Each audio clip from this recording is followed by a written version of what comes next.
Challenge yourself to become a better photographer in 30 days. Challenge number 18 is texture. Now, as an example of texture, we have a carpet square here. Now, I can tell you that it's soft to the touch.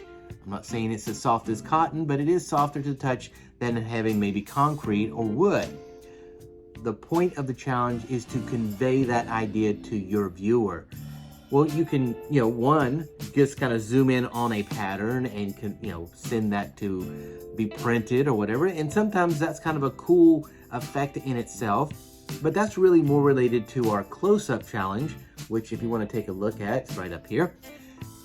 But you want to convey the idea of the textile or the tactile feeling of that particular item. Here's an example. You can take oil and goop it out on the, you can see it flow, and maybe as it flows over the edge of the table, it kind of drips a little bit. You could photograph that, giving that idea of like that runny feeling of oil. Or on the other hand, if you were to take honey, suppose you take honey and on a surface and you put your hand in it and you draw it up, and you'll see that honey just kind of drip down. So you're getting the idea of stickiness, whereas the oil was more of the idea of slickness, that texture.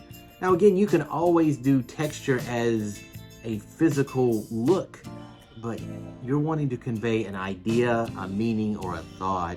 And so, lots of times you'll see that in the commercial photography where they're showing cereals and things like that, that you can't taste or feel how much something is soft or flavorful, but they can convey it through either colors, brightness of colors, the lack of colors.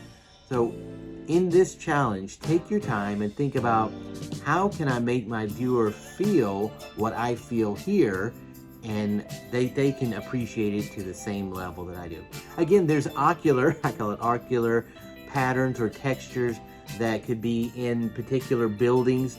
It could be, a painting itself that has the different textures, because paint has different layers, so it would create different textures on it.